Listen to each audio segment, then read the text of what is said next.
వచ్చే పార్లమెంట్ ఎన్నికల్లో పెద్దపల్లి కాంగ్రెస్ పార్టీ అభ్యర్థి ఎంపీ అభ్యర్థి గడ్డం వంశీకృష్ణను లక్ష మెజార్టీతో గెలిపించాలని ప్రభుత్వ మాజీ చెన్నూరు మాజీ ఎమ్మెల్యే నల్లాల ఓదేలు పిలుపునిచ్చారు. సోమవారం మందమరి జెడ్పీ చైర్పర్సన్ నల్లాల భాగ్యలక్ష్మితో కలిసి ఏర్పాటు చేసిన విలేకరుల సమావేశంలో ఆయన మాట్లాడారు. కాంగ్రెస్ పార్టీ నాయకులు ఐక్యంగా పనిచేసి వంశీకృష్ణ గెలుపుకు కృషి చేయాలని కోరారు. ఇవాళ సోదరులు మాజీ ఓదన్న బీజేపీ ప్రభుత్వము అనుసరిస్తున్న విధానాల మీదుగా అనేక విషయాలు చెప్పిండు. ఈ సందర్భంగా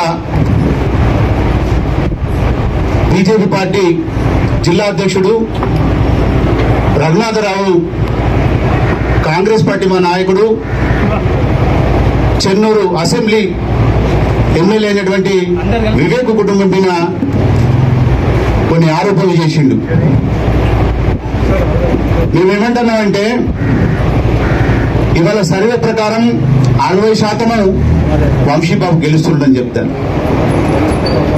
మేము ఎన్ని జిమ్మిక్కులు చేసినా, ఎంత రాముని పేరు చెప్పుకున్నా మేము గెలిచే పరిస్థితి లేదని చెప్పి కొంత అసహనానికి లోనయ్యి ఇలా మన నాయకుని మీద పెవాకులు పేలుస్తున్నటువంటి బీజేపీ జిల్లా అధ్యక్షుడు మేము ఒక్కడే హెచ్చరిస్తున్నాం. మీ కుల అహంభావంతో దళితుడైనటువంటి మా ఎమ్మెల్యేను మీరు తిరుగుతుండ్రు, మీరు మానుకోవాలి. ఇలా అట్లాగే గౌరవ పెద్దలు మంచిర్యాల జిల్లా ఎమ్మెల్యే గారిని కూడా ఏవేవో మాటలు మాట్లాడుతున్నాం. మనమే కరుగాల్సి వాత పెట్టారు. రేపు ఇట్లే మాట్లాడితే నీ బట్టలు కూడా ఇచ్చే పరిస్థితి వస్తుంది. అంత దూరం తెచ్చుకోకమని చెప్పి మేము హెచ్చరిస్తున్నాం. దళితుల గురించి మాట్లాడే హక్కు నీకు లేదు. నువ్వు అగ్రవర్ణము, నీ పార్టీ అగ్రవర్ణము, మా కోసం నీకెందుక? నువ్వేమైనా చెప్పదలుచుకుంటే ప్రజలకు చెప్పుకో. నీ పార్టీ ఏం చేస్తుంది, నువ్వేం చేస్తావు, నీ క్యాండిడేట్ ఏం చేస్తాడో విషయాలు చెప్పి ఓట్లాడుకో. కానీ వ్యక్తిగతంగా మా క్యాండిడేట్ల విషయంలో కానీ, మా పార్టీ నాయకుల విషయంలో కానీ మీరు వస్తే మీ బట్టలు కూడా వ్యక్తులని చెప్పి ఈ సందర్భంగా హెచ్చరిస్తున్నాం.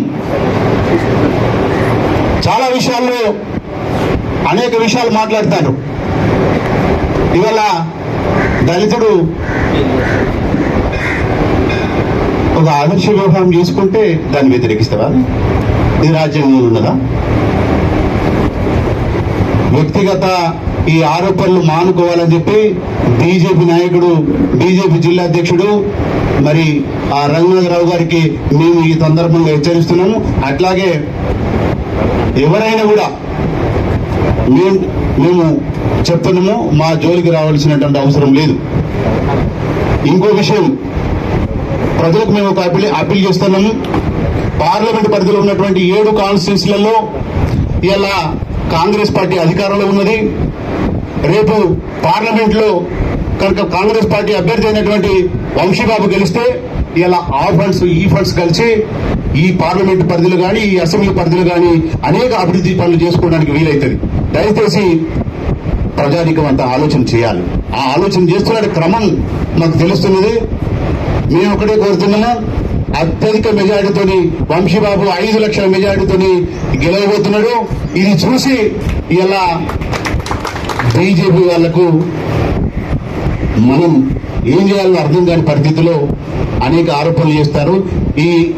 ఈ ఆరోపణలన్నింటినీ కూడా ముక్త కంఠంతో ఈ ప్రెస్ మీట్ లో మేము ఖండిస్తున్నామని చెప్పి ముగిస్తున్నాం. ఇప్పుడు కూడా అమలు జరగలేదు. పోగా రేపు పొద్దున జరగబోయేటువంటి మన తెలంగాణలో, ముఖ్యంగా తెలంగాణలో ఉన్నటువంటి 17 మరి 17 మరి లోక్సభ నియోజకవర్గాల్ని విషయం లోపల మరి అత్యంత ప్రేమ చూపెడతా ఉన్నారు ఇవాళ తెలంగాణ ప్రాంతం పైన.